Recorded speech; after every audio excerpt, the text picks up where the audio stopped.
Hola, doctora Perla Mandelblum, Salomón Chertorivsky. Si dijera todos sus títulos no acabamos y entonces la gente diría, bueno, ¿a qué horas vamos a hablar con él? Y además esto es una plática entre amigos, esa es la idea, platicar entre todos un poquito de la situación, de lo que se viene, de lo que se podría hacer, ideas, sugerencias, todo eso. Perla, bienvenida.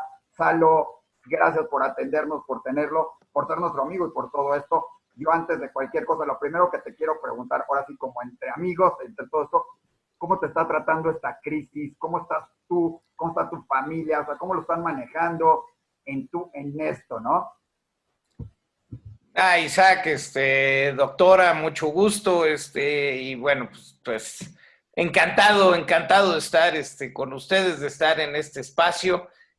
Bueno, pues han sido, ya una centena de días, y sin lugar a duda, pues a todos nos cambió nuestra cotidianidad. Creo que es un espacio en donde quienes tenemos el privilegio de podernos quedar en casa, eh, eh, pues tenemos ya de saque una gran virtud.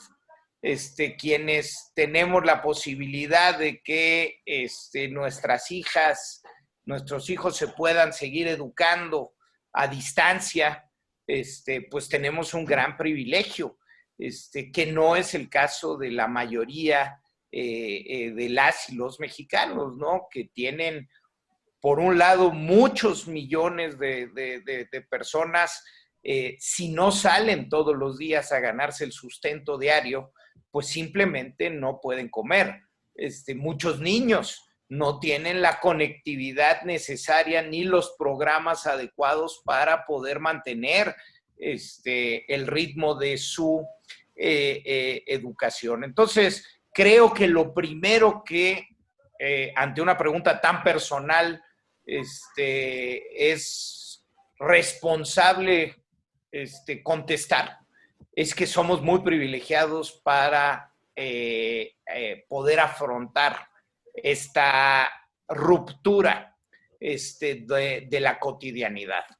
Por supuesto, habiendo dicho eso, no quiere decir que no impacte en muchas cosas, y que distorsione el tren de vida, en donde, pues sin lugar a duda, pues quienes tenemos negocios medianos, pues estos pueden estar afectados, quienes teníamos planes, mi hija mayor se graduó de la preparatoria y pues bueno, pues dentro de su mundo y de su espacio, el no poder tener sus últimos días, sus últimos meses de educación media superior, sin sus amigos, sin disfrutar su graduación, sus despedidas, sin poder planear lo que viene, con claridad. Pues por supuesto que es un choque, pero ahí voy a la última parte de esta respuesta. Creo que nuestra generación, la generación de nuestros hijos, nunca ha vivido realmente un choque relevante que requiera de una resiliencia o una reconstrucción a partir de la crisis. Hemos sido muy privilegiados, pero tan solo pues 3 generaciones atrás, para algunos 4, pues bueno, lo que tuvieron que vivir nuestras abuelas, nuestros abuelos, nuestros bisabuelos, pues fueron momentos verdaderamente de crisis en donde tuvieron que reinventarse.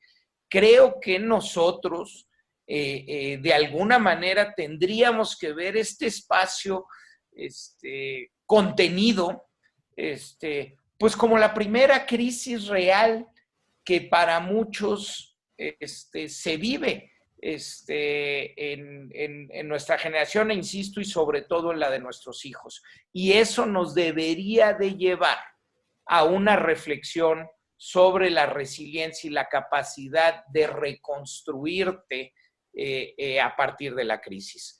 Segunda reflexión en este mismo sentido, y ya paso a que formulen la siguiente pregunta, y es también estos meses de confinamiento, de distanciamiento físico, que no social, porque pues tan es así que seguimos dialogando, ¿no? Pero estamos distanciados físicamente. Pues también nos ha enseñado otras cosas y creo yo podría servir para valorar o revalorar qué cosas son importantes y cuáles no tanto.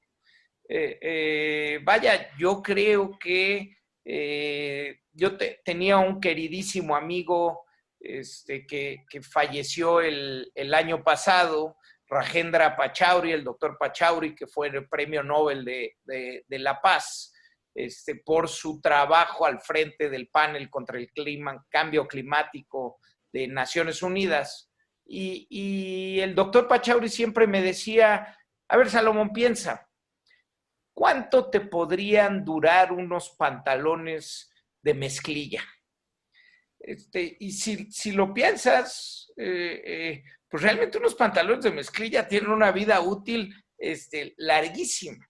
Y después preguntaba, ¿y cuántos pantalones de mezclilla tienes? ¿O cada cuándo decides comprar unos pantalones de mezclilla?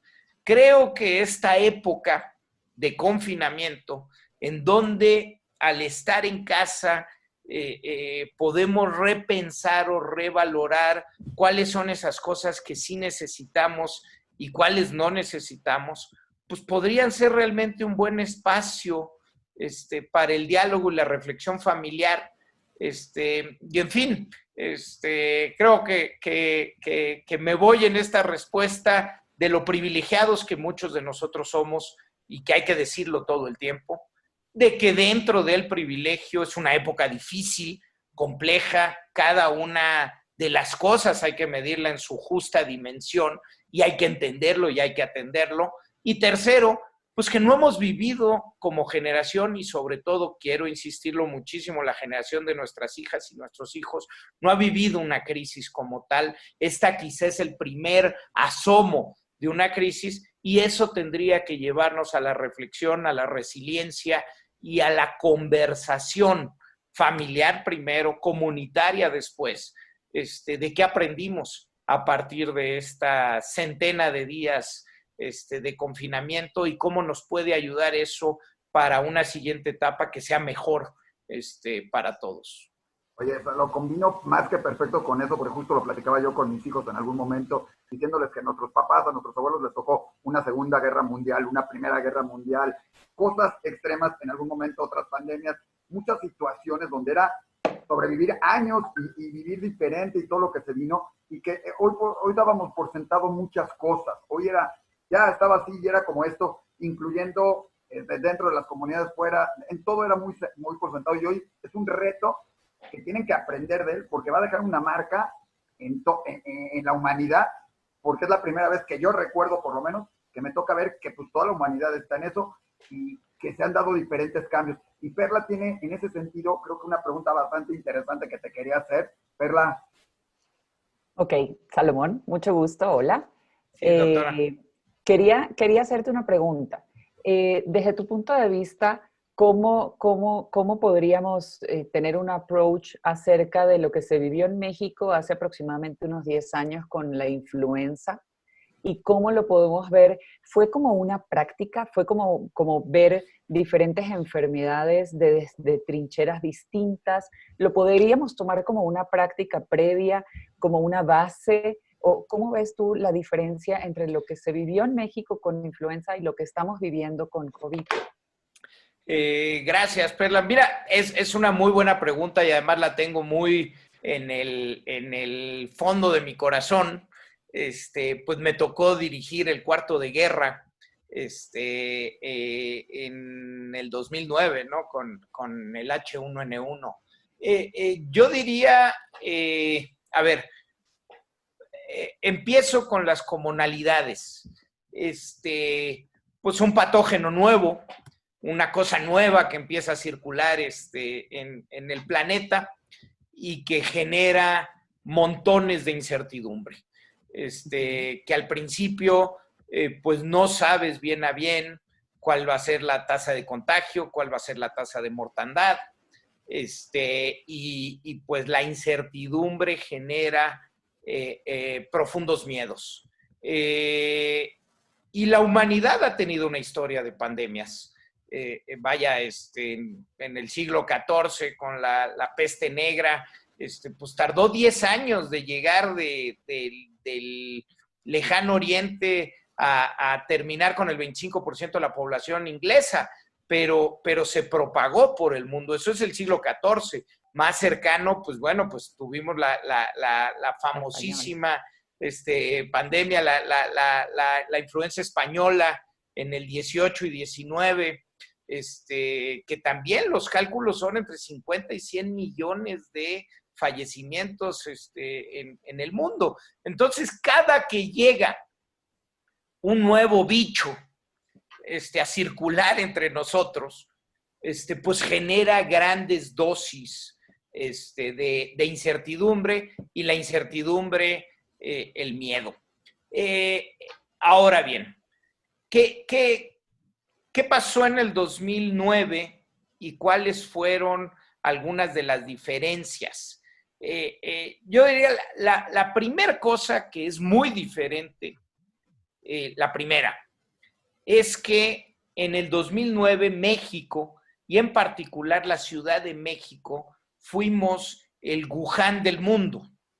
Es decir, fue aquí donde aparece el 23 de abril del 2009, donde confirmamos que se trataba de una nueva, de una nueva cepa de la influenza, donde se nos confirma desde laboratorios en Canadá que en efecto es una nueva cepa, y donde México se había preparado desde más o menos el 2001 e incluso había hecho un simulacro de pandemia en el 2006, pensando en una gripe aviar del tipo de la gripe española del 18 y el 19.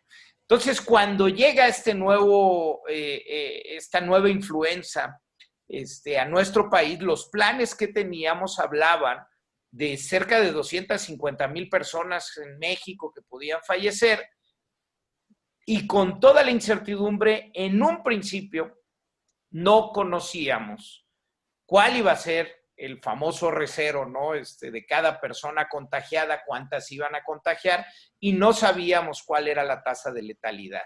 Los primeros datos que nos llegan en el 2009 pintaban muy mal, pero también hay que decirlo, muy rápido supimos que había un antiviral que funcionaba. La marca es el Tamiflu, el famoso Seltamivir, pero ahora sí que, como dirían los gringos, el game changer, el momento en donde esto ya es una cosa diferente, es cuando supimos que había un remedio, y un remedio efectivo. Cuando una persona se tomaba en las primeras 48 horas de los síntomas el Tamiflu, se curaba. Y eso hace la cosa completamente diferente a lo que estamos viviendo hoy. ¿Qué nos pasó en este momento en nuestro país? Pues que no fuimos el epicentro. El epicentro fue Wuhan, fue la provincia de Hubei, que tuvimos más de 2 meses y medio para aprender lo que estaba pasando en el mundo, para observar lo que pasó en China, lo que después pasó en Asia, lo que pasó en Europa Occidental con España e Italia. Tuvimos los meses para aprender, lo aprendimos muy mal.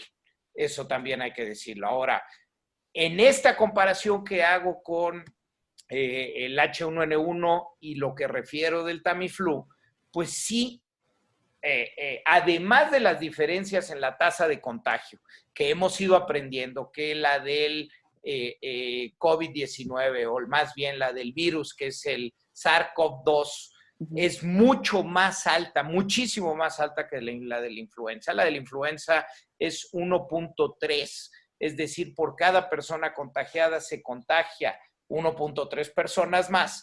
Hoy sabemos con los últimos estudios del COVID-19 que la tasa de contagio es de 5.7. Por eso hemos visto la explosión que ha suscitado. Segundo, hasta el día de hoy no existe una curación. No existe una cura. Hay avances importantes, hay avances tanto en los antivirales, es decir, los que atacan directamente al coronavirus, como es el Remdesivir, que se ven muy prometedores como antivirales, y hay muchos otros medicamentos para el tratamiento. Una vez que ya entras a esto para la parte inflamatoria, para la parte de coagulación, en fin. Pero al día de hoy, la realidad es que no tenemos un medicamento y mucho menos una vacuna, que tal vez más adelante podemos platicar de ello. Pero viviendo el H1N1, México lo que sí tuvo es un mejor sistema de diagnóstico. Insisto, el H1N1 nos tuvieron que venir a decir que sí era una nueva cepa desde un laboratorio de Canadá. Hoy México tiene la capacidad diagnóstica para no solo en la Ciudad de México, sino en las 32 entidades federativas, poder hacer los estudios de diagnóstico y laboratorio necesarios.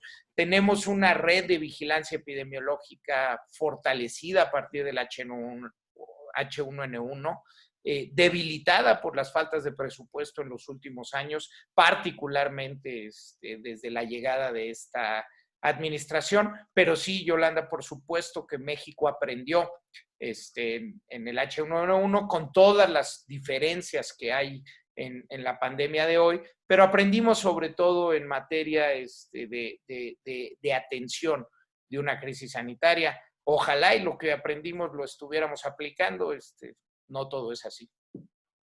Una de las cosas que por lo menos yo me di cuenta, yo tuve unos años fuera de México y después regreso después del H1N1, y algo que a mí me parece de felicitar fue la implementación en muchos de los lugares públicos del uso del gel antibacterial, que llega con el H1N1, pero a pesar de haber alcanzado una tranquilidad y un control epidemiológico, se mantiene en muchos de los lugares públicos esta conciencia. Entonces, un poquito a eso iba encaminada la pregunta de esta conciencia que adquirimos a través del H1N1, de los lugares que son públicos, que hay muchas personas, el uso de gel antibacterial. ¿Cómo crees tú que va a ser el uso de gel antibacterial, el uso de máscaras de protección, el uso de todo lo que llamamos PPE, que es el equipo de protección personal? ¿Por cuánto tiempo crees tú que esto va a permanecer o que se va a inculcar en nuestra sociedad, empezando por México y continuando pues con el mundo, ¿no? Mira, Perla, es buenísima pregunta y además es bien interesante porque en efecto, inmediatamente después del H1N1, pues sí veías gel antibacterial por todas partes.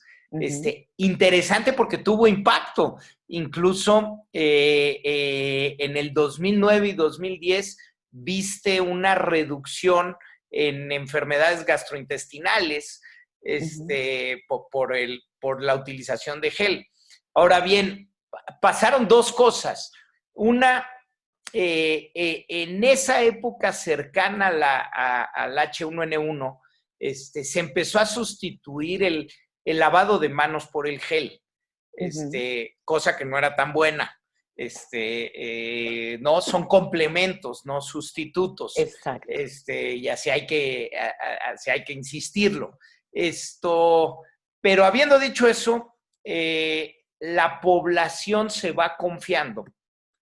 Y una cosa que aplicas de manera muy concienzuda, cuando todavía tienes muy cercano el trauma de una pandemia, se va olvidando y se va relajando en el tiempo. Entonces, lo que aprendimos en el H1N1 se nos fue relajando. Era muy común hace, seguramente les ha pasado, ver que estaban instalados los aparatos para el gel, pero que no tenían gel en muchos sitios. Se nos va relajando el tema, eso es la verdad. Ahora bien, creo que la dimensión del COVID-19 sí es muchísimo mayor, y sí creo, sobre todas las cosas, porque no vamos a tener una vacuna pronto, que van a ser muchos meses e incluso años, en donde las prácticas de higiene y de sana distancia van a prevalecer. Creo que sí hay muchas cosas, Perla, que llegaron para quedarse. El lavado de manos y el gel antibacterial, por supuesto, el estornudo de etiqueta, la utilización ahora de cubrebocas o mascarillas. Yo creo que así como en los países asiáticos desde hace mucho tiempo era una costumbre, yo creo que ahora lo vamos a ver reflejado en el día a día de nuestra convivencia. Y por supuesto, creo que mucho de lo que hoy vivimos va a tener un impacto en nuestras formas de relacionarnos y de hacer nuestra actividad diaria. Creo que una vez que aprendimos que una parte del trabajo, por ejemplo, se podía hacer a distancia, pues creo que esas prácticas se quedarán. ¿Para qué circular una hora una junta cuando hoy sabemos que con mucha eficiencia podemos tener esa junta desde la comodidad de nuestro hogar o desde nuestra oficina? Creo que hoy vimos que se podían hacer otros métodos de enseñanza también a distancia, y creo que muchas de esas prácticas se quedarán. Entonces, pues bueno, creo que así como en el 2009, pero con mucho mayor intensidad a partir del COVID y por necesidad, mientras no exista una vacuna, creo que muchas de las formas en las que nos relacionamos todos los días e interactuamos con los demás se va a ver modificada.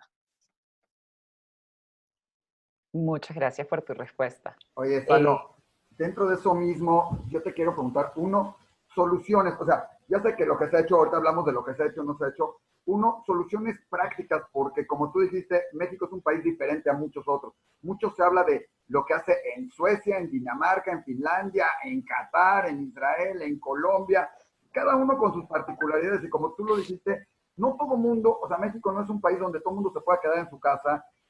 Tengo gente de Estados Unidos que me habló y me dijo, en México no les mandaron un cheque a todo mundo, y yo, no, es una situación diferente, no es lo mismo que el estado de cada uno, otros donde les prohibieron salir a todos y es muy fácil contener a lo mejor a 8 millones de habitantes, que a 100 y pico millones de habitantes, y que además muchos viven al día a día. Entonces, esa parte de contención de todo eso se tiene que manejar diferente, porque la idiosincrasia en México es totalmente, no se puede comparar con otros países en todos sentidos. Se puede aprender de las lecciones de otros lados, porque tú lo mencionaste, teníamos 2 meses y medio de aprender de todo eso, pero había que tropicalizarlo, como hasta se hace hasta en una tienda. Yo me traigo una franquicia de Estados Unidos y la tengo que tropicalizar porque México es diferente. ¿Qué soluciones ves? ¿Qué ves en camino? ¿Qué se pudo haber hecho en sentido de pensar en México, aprendiendo de otros países en ese sentido? Porque pues a ti te tocó estar de los dos lados. Estás hoy de persona, catedrático, fuiste 20 años servidor público, conoces la forma de pensar, tanto, digamos, de gobierno, en cierta manera, o políticos, como el de la gente en la calle. Entonces, dinos, ¿tú qué verías? ¿Qué soluciones? ¿Qué práctico? Porque pues no se puede quedar todo el mundo. Hablamos con un científico el otro día y me dijo, si se quedara el 50% de la población en su casa durante 14 días, se podría erradicar. ¿Cómo dejas a 50 y tantos millones de personas 14 días sin salir para nada? ¿Cómo comen? ¿Cómo viven? ¿No? O sea, no es... Mira, Isaac, a ver, déjame decirlo con toda puntualidad y toda transparencia. México la ha hecho muy mal. Me duele mucho porque eso ha costado vidas, y creo que necesariamente va a llegar el momento, o ya llegó el momento de la rendición de cuentas y de señalar a los responsables de haberlo hecho tan mal. Máxime que tuvimos mucho que aprender, porque si bien los países tienen muchas diferencias, pues las mejores prácticas se aprenden, Isaac. Sí, a ver, yo lo he dicho en otras ocasiones, esto es de alguna manera como el Waze. Cuando tú sales de casa y le pones a tu teléfono celular, a dónde vas a ir, pues te dice, esta es la ruta y vas a hacer 27 minutos. Y tan pronto sales, el Waze recibe nueva información y con esa nueva información recalcula la ruta y te dice, pues ahora van a ser 31 minutos y ahora esta es la nueva, el nuevo camino que tienes. Bueno, en esto es igual. Todos los días se genera nueva inteligencia, nueva evidencia científica, nuevas prácticas, y lo que tienes que hacer con toda responsabilidad es recalcular para poder cambiar la ruta a la que mejores posibilidades te llevan a tu destino. Déjame ponerlo de esta manera muy cruda. Si sales para ir al aeropuerto y tú tenías en la mente que la ruta era viaducto, pero el güey te dice, no, hay un camión volteado en el viaducto y está tapado, pues te vas por circuito. Bueno, serías un necio si dijeras, no, yo dije que iba por viaducto. Oye, pero hay un camión volteado. No, pero yo dije que iba por viaducto.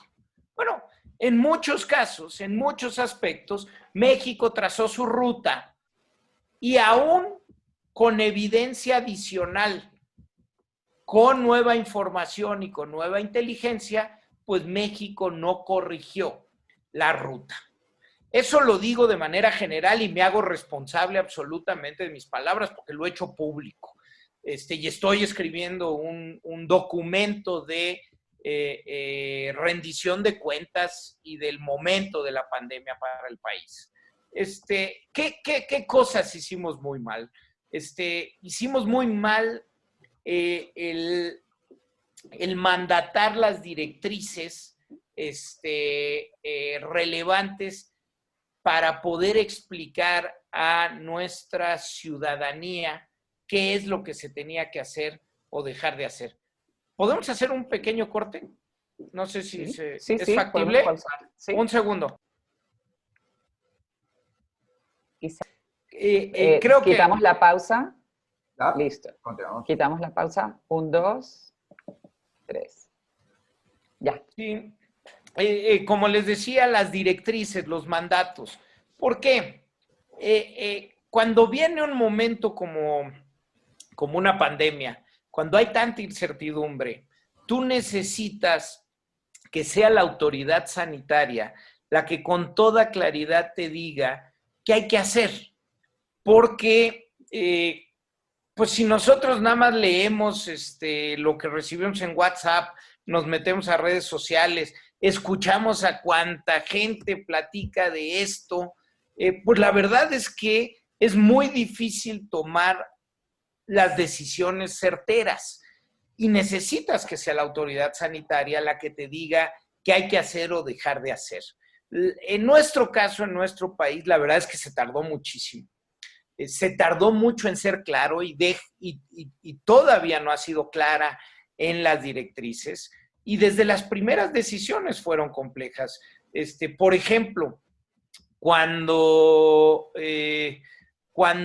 deciden la autoridad educativa cuál va a ser la fecha para suspender clases, pues 14 estados de la República decidieron suspenderlo antes. Cuando la autoridad sanitaria no mandata con claridad y con precisión y se le obedece, pues entonces la descoordinación empieza a hacer su juego. Otro ejemplo en esos primeros días, cuando no hay ninguna directriz, por ejemplo, para las universidades, pues es muy normal que un rector tome la decisión para su propio espacio y así el rector del Tecnológico de Monterrey, con mucha responsabilidad, desde el 12 de marzo, deciden suspender clases presenciales. Pero, Salomón, en ese aspecto que tú estás mencionando, yo soy profesora de la Universidad de Anáhuac del curso de oftalmología y yo le preguntaba a los chicos, de hecho una de las preguntas de rescate que les hago es, ¿cuál es el otro nombre que recibe la enfermedad actual llamada COVID? Para que me dijeran neumonía de Wuhan. Y les digo, está relacionado en el epicentro de donde está empezando. Y te estoy hablando de mediados de marzo. Y es cuando los mismos alumnos mencionan que el hecho de que suspenda la primera universidad del Tecnológico de Monterrey es porque es la primera en la que tuvo 3 alumnos infectados. Y esa misma semana es que, a la siguiente semana es que se decide la suspensión, pues, en escalera de todas las universidades. Pues sí, porque suceden, Perla, 2 cosas. Primero, tu gobierno no te dice qué tienes que hacer. Entonces, te deja la decisión a ti. En esos momentos, el caso más cercano que teníamos era los Estados Unidos, donde había llegado un par de semanas antes el virus. Y Estados Unidos, las universidades en Estados Unidos empiezan a cancelar clases. Entonces, en efecto, el Tecnológico de Monterrey, su rector, toma la decisión y la carga para otras rectoras o rectores de no tomar la decisión una vez que uno ya lo tomó es muy fuerte. Porque, ¿qué pasa si yo no tomo la decisión y aquí empieza a haber focos de contagio? Entonces, como bien lo dices, pues empieza la escalera de esas decisiones. Pero esas decisiones se van dando por los individuos y por las instituciones sin el mandato del gobierno, que es quien tiene que ir ordenando. Vemos esa descoordinación hasta en las entidades federativas. Los estados de la República tomaron decisiones diferentes, mientras en Jalisco ya se habían suspendido actividades económicas, la Ciudad de México seguía con el Vive Latino.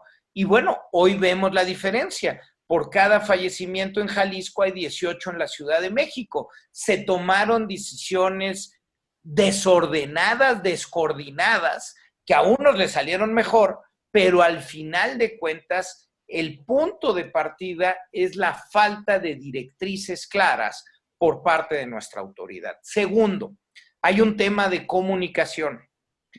No solo hay que tomar las directrices, hay que explicarlas bien y hay que ser congruente con la información que explicas.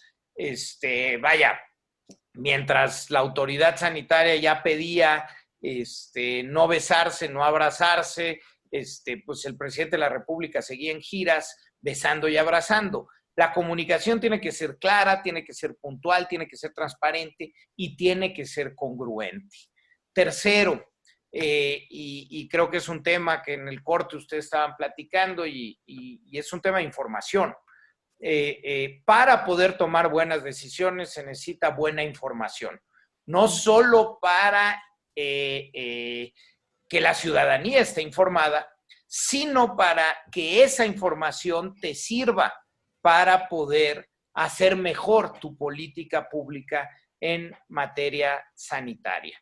En el caso de nuestro país, fue y ha sido doloroso la debilidad, la escasez y la poca robustez de la información que tenemos, sobre todo por la decisión desde un principio, que otra vez no se corrigió, a pesar de que el viaducto estaba bloqueado, no se decidió una ruta alternativa, que era el incrementar de manera muy importante el número de pruebas que se estaban realizando. Cuando no incrementas el número de pruebas, pues tienes mucho menos información para poder plantear tus modelos. Y México fracasó dolorosamente en la generación de información y en el modelaje de la epidemia, que te lleva a tomar malas decisiones. Cuarto,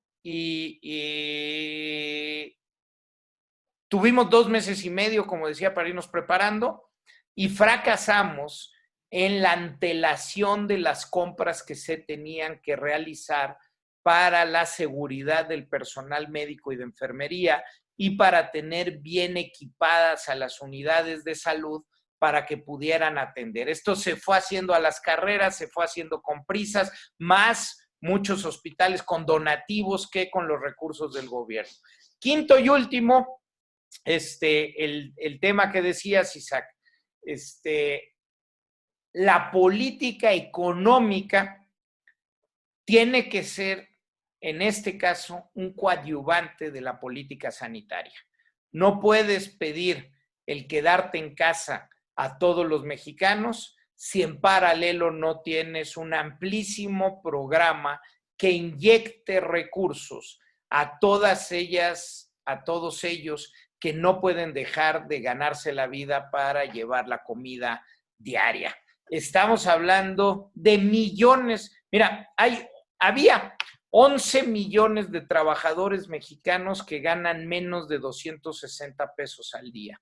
Ellos, si no tienen una sustitución de su ingreso perdido, simplemente no hay manera de que no busquen cómo salir una vez que se terminan el último peso de ahorro, si lo tenían, o el último préstamo entre la familia que se podía hacer. Tuvimos una negación absoluta del gobierno federal para inyectar de manera masiva los recursos que se requerían para hacer efectivo el quédate en casa. Y la verdad, lo digo con toda honestidad, digo, cuando dices, pues otros países sí lo pueden hacer y reciben, no, México lo puede hacer. México tiene las líneas de crédito internacionales para poder haber inyectado en estos meses una muy importante cantidad de recursos para que muchos de los que tuvieron que salir por necesidad económica se pudieran quedar. Ahora bien, termino con esto. No es tarde. A ver, es tarde ya con todo lo que pasó, pero no es tarde corregir, en el sentido de que la pandemia en nuestro país no está finalizada. Estamos en un momento con la información oficial que con certeza podemos decir que seguimos en la fase incremental de contagios, de fallecimientos y de hospitalizaciones. La métrica universalmente aceptada para poder regresar es una quincena de disminución constante de estos 3 factores. Disminución, no que el crecimiento se alente, que disminuya el número de contagios, el número de fallecimientos y el número de hospitalización. Eso no ha sucedido en nuestro país, claramente no ha sucedido en la Ciudad de México, y por ello estamos viviendo una fase en la que necesariamente tenemos que seguirnos cuestionando las políticas de implementar una mucho mayor cantidad de pruebas, de inyectar recursos económicos para que la gente se pueda quedar en casa, de mejor comunicación e información para que la gente sepa en qué momento tiene que acudir a una unidad médica. Hoy no lo sabe, mucha gente dolorosamente está muriendo en casa porque prefieren quedarse en casa que ir a un hospital. Es decir, creo que la audiencia de Diario Judío tiene que saber que estamos en un momento en donde no hemos logrado terminar con este asunto, que no estamos regresando a una nueva normalidad como se quisiera y que más nos vale que tomemos las medidas necesarias para cuidar nuestra salud, porque al parecer pues, el gobierno no lo va a hacer. Salo, justamente en eso, y parte lo contestaste ahorita, yo te quería preguntar algo. ¿Qué pasaría si hoy deciden y dicen, Salomón Chertorivsky, vente de regreso, creaste el Seguro Popular, fuiste secretario de Salud, hoy hay que salir a las calles, no hay que salir? Salo, ¿qué hacemos? ¿Vas a ser el nuevo secretario de Salud o el responsable? Olvidas del secretario, vas a ser el responsable para la crisis, para el COVID. ¿Qué harías? ¿Qué le dirías a los ciudadanos? Uno, como personas. Dos, como gobierno. ¿Qué se tiene que hacer? Así cosas puntuales. Si hoy tú fueras nombrado el responsable de acabar con eso, porque seguramente lo has pensado, lo has puesto, y seguramente aparte de reunirte con otro equipo de expertos, además, con los que has estado trabajando, pero ¿qué dirías? ¿Qué medidas tomarías? ¿Nos dejarías salir a todos a la calle? ¿Nos mandarías más a la casa? ¿Nos mandarías? No sé, ¿qué harías? 4 cosas muy puntuales para no abusar, pero 4 cosas puntualísimas que tendrían que estar implementando de manera inmediata. La primera, con toda certeza, es, en efecto, nos tenemos que quedar realmente en casa la siguiente quincena. No hay la menor duda que tenemos que hacer un confinamiento profundo, sobre todo en las grandes zonas metropolitanas, profundo. Y hay que mandatarlo. Ahora bien, para que eso suceda, el punto 2 es necesitamos un programa económico emergente que inyecte de manera masiva recursos. Necesitamos un ingreso vital para millones de mexicanos que no se podrían quedar en casa si eso no está en pie. Entonces, el punto 1 y el 2 van pegados, pero son de aplicación inmediata, Isaac. O sea, esto lo tendríamos que estar haciendo ya. Confinamiento 15 días en todas las zonas metropolitanas grandes de nuestro país. Llevamos 3 meses, la verdad es que cuando uno da seguimiento a los índices de aplicación de la política pública, y hoy tenemos muchas metodologías y observatorios, y hemos trabajado algunos de nosotros mucho en ello para medir la movilidad, y tenemos muchas fórmulas para medir con eficiencia la movilidad. La realidad es que esta no ha disminuido tanto como tendría que disminuir para que en efecto el confinamiento logre cortar de tajo la transmisión. Entonces, hay que regresar a ello, hay que regresar 15 días y hay que inyectar recursos. Tercero, tenemos que hacer muchas más pruebas, muchísimas más pruebas con 2 objetivos. El primero es confirmar casos. A partir de la confirmación se tienen que mapear los contactos de esos casos y se tienen que hacer confinamientos mucho más quirúrgicos. Es decir, ustedes sí, cuarentena, porque ustedes tuvieron contactos.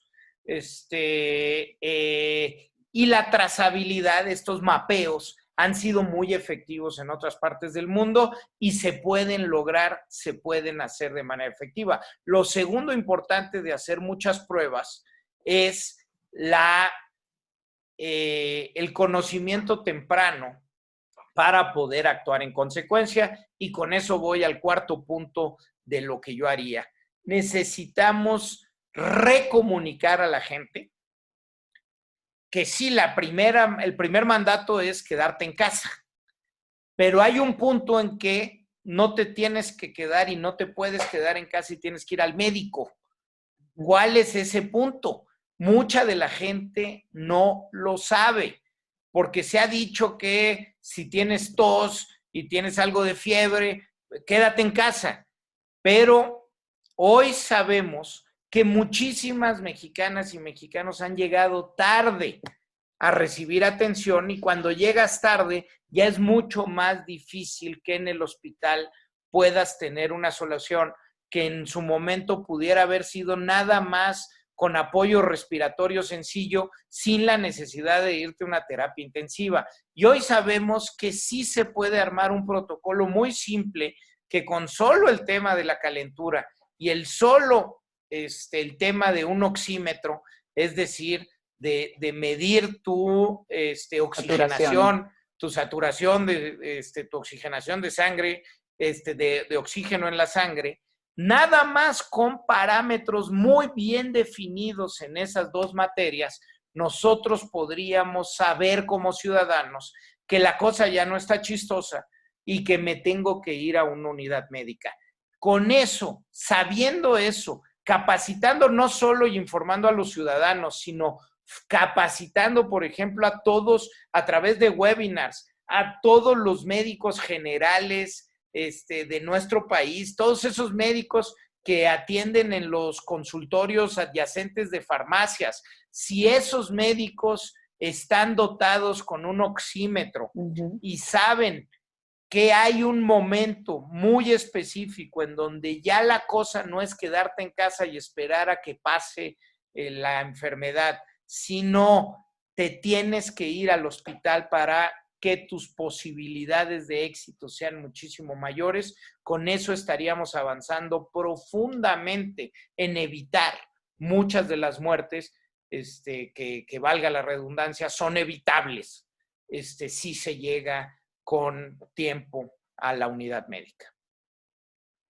Salomón, en cuanto a lo que dijiste de las pruebas, ahorita apenas COFEPRIS acaba de autorizar algunas de detección rápida de anticuerpos. Y sabemos que para que los títulos de anticuerpos o la cantidad mínima de anticuerpos que puedan ser detectables en sangre, que te digan que podrías estar en una fase activa o ya en una fase de remisión, pero que todavía podría ser contagiado, o sea, podrías estar contagiando. COFEPRIS ya las autoriza, hay 7 ya laboratorios autorizados, pero el sector salud dice no, mejor no las hagas porque entonces es que ya la tuviste y entonces no sirve. ¿De qué manera estas pruebas o cuáles son las pruebas que te refieres? ¿Exclusivamente PCR de infección activa o las dos? A ver, Perla, y es muy buena pregunta. A ver, en este momento para la contención del padecimiento, otra vez porque seguimos en fase creciente, lo que tenemos que multiplicar con toda intencionalidad son las pruebas diagnósticas de PCR. Es decir, lo que tienes que identificar son a personas contagiadas. Ahí tendría que estar la carga mayor, mayúscula del incremento de pruebas. Por el otro lado, para planear el regreso a las actividades, un coadyuvante, no definitivo, no único, un coadyuvante van a ser las pruebas de anticuerpos para poder saber quiénes ya tuvieron el COVID y, por tanto, que con muy alta probabilidad van a tener un grado de inmunidad. Es decir, que ya no van a contagiarse. Ahora bien, digo que es un coadyuvante y va a ser una fórmula adicional que se va a poder aprovechar en micrositios, por ejemplo, en empresas, en fin, para poder ir haciendo muy ordenado el regreso. Pero ojo, la población porcentualmente contagiada, incluso en lugares muy densos, es muy baja. Los estudios, por ejemplo, en una de las poblaciones más densas donde hubo contagios múltiples, como es la ciudad de Nueva York, los estudios que se han hecho calculan que es entre el 10 y máximo el 18% de la población neoyorquina que se contagió.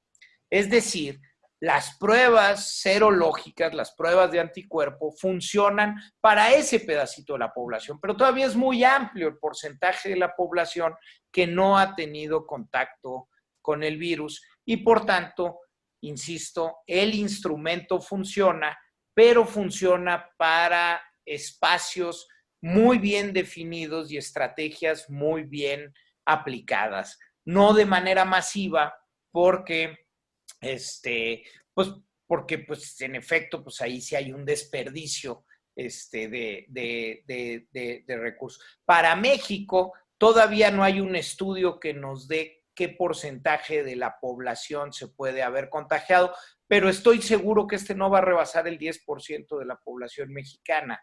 Entonces, otra vez, Perla, en efecto, las pruebas de anticuerpos van a ser importantes, pero como un instrumento adicional para el regreso y con estrategias muy bien planeadas y muy bien configuradas. Oye, Salo, yo te quería preguntar, porque todo el mundo habla y se acuerda de Salo mucho en la parte de salud, donde estuviste un buen rato en puestos importantes, digo, entonces, pero hay otra parte muy importante de ti y con gran conocimiento que fue la parte de desarrollo económico en la Ciudad de México, principalmente la ciudad más grande, donde todo eso, y donde se va a ver afectado tremendamente, no nada más en la ciudad, sino en todos lados, y se está viendo afectado todo lo que es el desarrollo económico, todo lo que es. ¿Qué dirías? ¿Cómo tenemos que salir de esto o cómo saldremos? Yo sé que involucra al gobierno dando recursos, pero también los ciudadanos están preocupados. ¿Qué va a suceder con su patrimonio? Vamos a salir en algún momento de nuestras casas, los que están afuera, pues también tienen que ver de qué viven todo. ¿Qué harías? ¿Cómo le haríamos para rescatar la economía de la ciudad y del país? Porque, bueno, y en especial yo creo que a la gente no le importa y no piensa en el país y en la ciudad, sino les importa qué hago para rescatar mi economía particular y salir, porque pues no puedo depender nada más del gobierno, ¿no? A ver, hay que ser conscientes y hay que ser claros, Isaac, que estamos viviendo una verdadera depresión económica. Es decir, es muy probable que nuestra economía caiga en este año unos 10 puntos. Ya vimos las primeras cifras de empleo y ocupación. Solo entre el mes de marzo, abril, 12,5 millones de mexicanos que en marzo tenían una ocupación y un ingreso, en abril dejaron de tenerlo. 12,5 millones de personas dejaron de tener ingreso. Es decir, esta crisis económica es en serio y va a ser muy complejo la reactivación, porque ya veníamos de un problema económico fuerte, ya el 2019 había sido un año sin crecimiento y tenemos frente a nosotros, pues con esta complejidad, pues tenemos que los motores de la economía están apagados, que la inversión privada está en sus mínimos y cayendo. La inversión pública es prácticamente inexistente. La inversión pública está en niveles de los 20, pero de Obregón y Calles. En esos niveles está la inversión pública como porcentaje del Producto Interno Bruto. La exportación a los Estados Unidos, que es casi una tercera parte de nuestra economía, pues no se va a reactivar tan rápido, va a depender mucho de cómo se reactive Estados Unidos, pero muchas de las industrias, pues primero van a activar la industria local y nuestras cadenas de valor van a empezar a jalar, pero pues eso no va a ser rápido. Entonces, en este ambiente, yo creo que en lo individual, pues hay tres cosas, ¿no? Que por etapas. La primera es cómo sorteo la tormenta. O sea, seguimos en la tormenta. ¿Cuántos negocios de quienes nos están escuchando, pues no han estado cerrados, pues más de 100 días? ¿Cómo tengo el flujo suficiente para poder sobrevivir y sobrellevar estos días? cómo pagué o dejé de pagar la nómina, cómo logré cobrar las deudas que clientes tienen conmigo, cómo logré pasar la tormenta o cómo me dedico en estas semanas a lograr pasar la tormenta para sobrevivir. Yo creo que esa es la primera, o sea, todo lo que tenemos que hacer en el inmediato es flujo y apretar y cuidar, cobrar y poder pagar lo mínimo necesario para la sobrevivencia. La segunda etapa es cómo arranco. ¿Cómo arranco? ¿Dónde están los espacios estratégicos para arrancar? ¿Cómo arranco en las mejores condiciones de higiene para cuidar a mi personal, al negocio? ¿Cómo voy evolucionando en el arranque para hacerlo rápido, pero hacerlo seguro? Y esa va a ser una fase en donde pues, vas a tener que pensar con mucha certidumbre lo que puedes o no puedes hacer. Tal vez tienes que reducir el tamaño del negocio que tenías originalmente. Tal vez tienes que replantear el negocio en cómo se formulaba. Tal vez vas a tener que meterte al tema de costos y vas a tener que sacrificar algunas de las cosas que eran obvias en febrero o marzo, pero que ya no son obvias en este momento. Y por último, sí tienes que planear el largo plazo, pues de manera bien estratégica, y ahí la normalidad pues también va a ser nueva. Y tenemos que entender que la aplicación, por ejemplo, de tecnologías de la información, pues va a ser más necesaria que nunca. Algunas de estas herramientas pues las aprendimos durante la crisis, pero vamos a tener que estar abiertos a interpretar y entender al mundo para poder readecuar lo que tradicionalmente hacíamos, pues como nunca antes. Creo que hay que decirlo, la situación va a estar bien difícil. Decir lo contrario,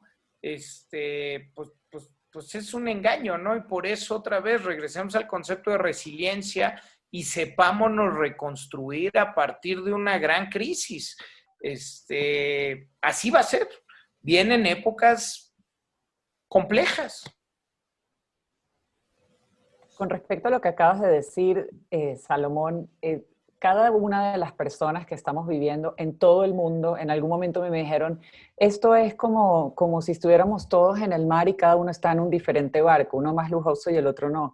Y mi interpretación fue, no estamos en diferentes barcos, todos estamos en el mismo Titanic y nuestro Titanic se está hundiendo. Y eso es algo que va a suceder. Entonces, todos tenemos que tratar de ver la manera, de cuál es la mejor manera que vamos a poder sobrevivir. Y en cuanto a esto, la mayoría de las noticias y la mayoría de las expectativas son difíciles y son fatalistas y vamos a llegar a una crisis muy grave, pero también tener la conciencia que después de las crisis muy graves suceden cosas hermosas, que cuando muchas de las personas, y cuando estamos hablando de que es algo a nivel mundial, no es algo solo México individual, que como fue en el 2009 duramente afectado con respecto al mundo. O sea, el que más le afectó fue algo muy local.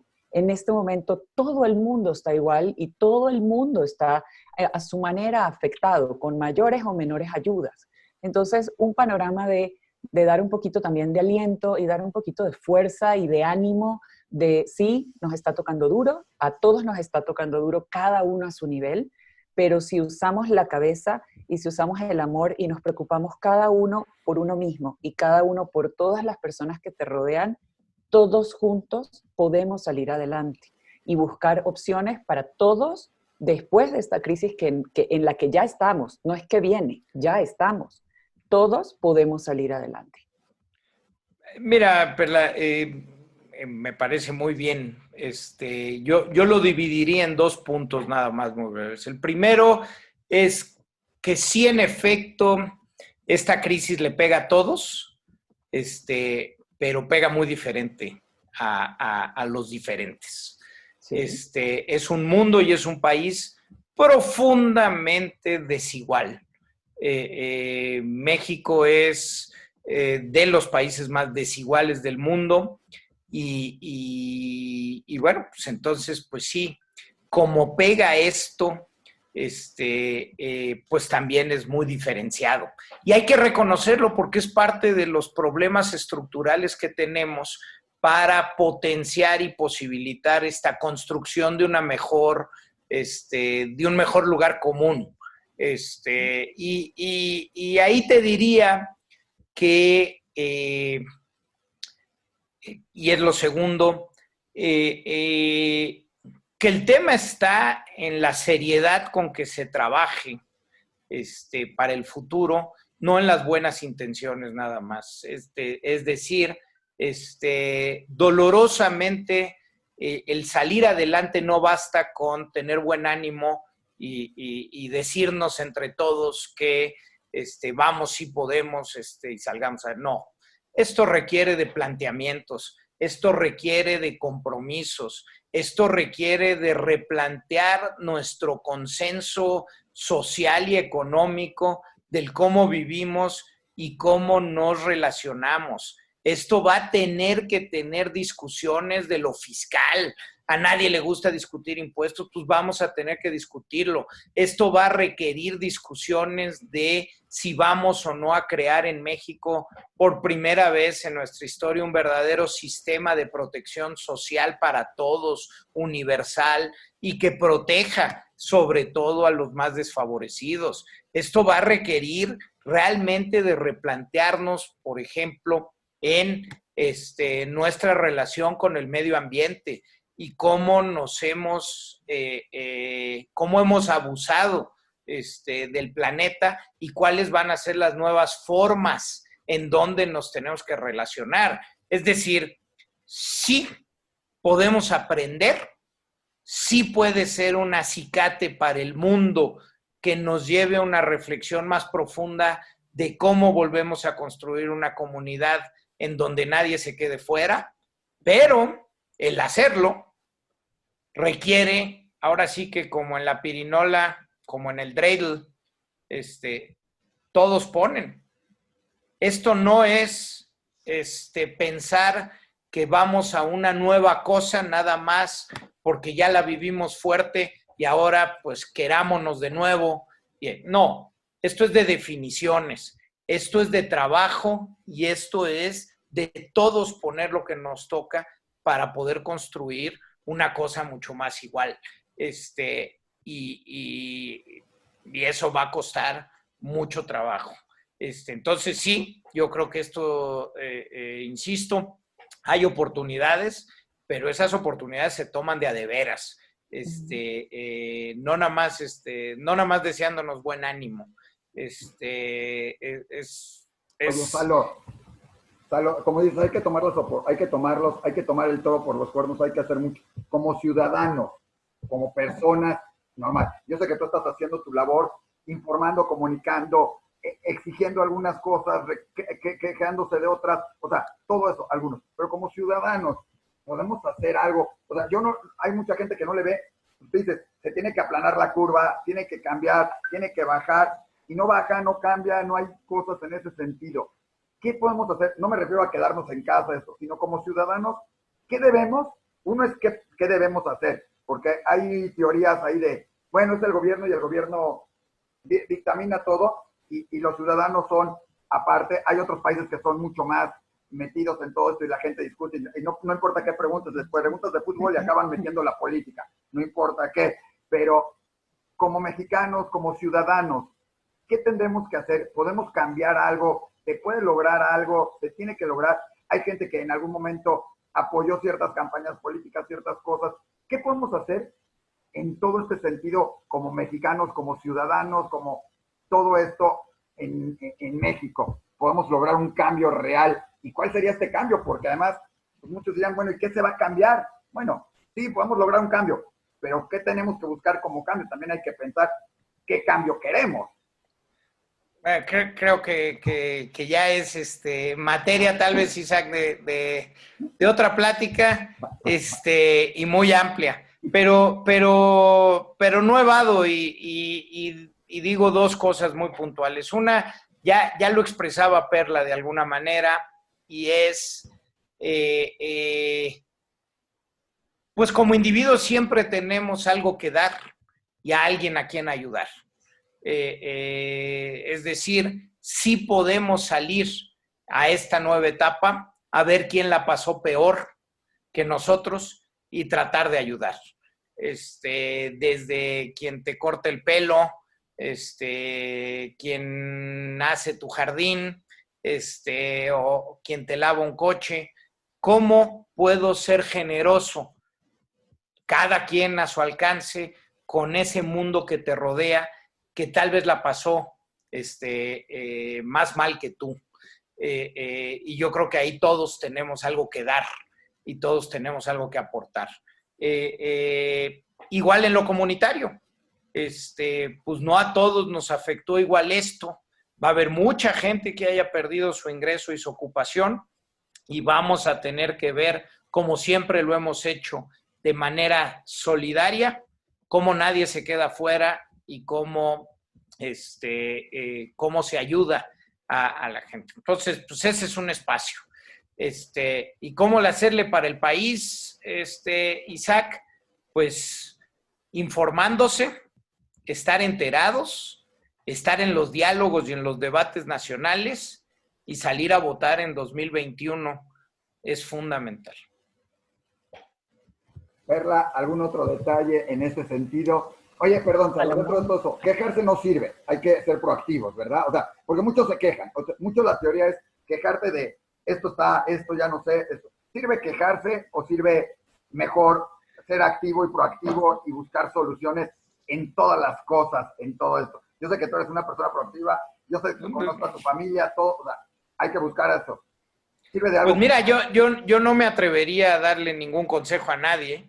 Yo en este sentido, pues nada más bien yo decir lo que yo sí estoy dispuesto, pues es a dar la batalla. Ya lo he intentado, lo he hecho siempre. Pues intenté porque no me dejaron ser jefe de gobierno. Participé en la campaña del Frente, coordinando el programa de gobierno de Ricardo Anaya. Entonces, pues yo voy a seguir en la batalla, en la lucha, en la contrastación de las ideas de manera respetuosa. Entonces, pues yo me voy a dedicar a ello. Y cada quien, pues que decida, que defina, y por eso decía, pues que se meta cada quien como quiera, pero eso sí, creo que es una obligación de todos salir a votar en el 2021. ¿Verdad? Salomón, agradecerte mucho tu tiempo, tu espacio, tu conocimiento, tu amable dedicación por tu bienestar, el de tu familia y el de la sociedad que te rodea. Creo que es algo muy sano y muy necesario. Y hablando y haciendo, como nos decían en el internado, hablando y moviendo las manitas. Entonces, creo que eso es muy valioso y hablando y demostrando con ejemplo es de la mejor manera que nos podemos ayudar y que podemos realmente hacer un impacto y un cambio social para lo positivo y que nos lleve a salir adelante. Agradecerte por haber estado con nosotros. Muchas gracias a ustedes, nos echamos más de una hora de conversación. Y podríamos seguir más. Bueno, pero contigo. Así como lo decías, así casual, así en casa, así platicando con toda transparencia, con toda claridad. Y bueno, el agradecido soy yo y las veces que sea necesario, pues continuamos con la conversación. Te voy a invitar más para que seamos más puntuales también en la cosa de qué hacer después con tus conocimientos de economía y todo eso. Al propósito, felicidades por un próximo aniversario que tienes en estos días. Espero que te acuerdes porque si no va a haber problemas familiares, pero felicidades. Muchas gracias. Muchas gracias. Divina a tu familia, saludos a todos, a tus papás también, etcétera.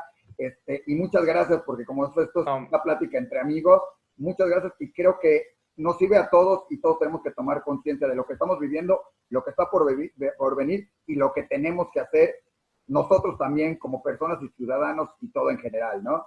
Y hay que quedarse en casa. Quédense en casa. Gracias, Lalo. Nos vemos, muchas gracias. Nos vemos. Ay, gracias.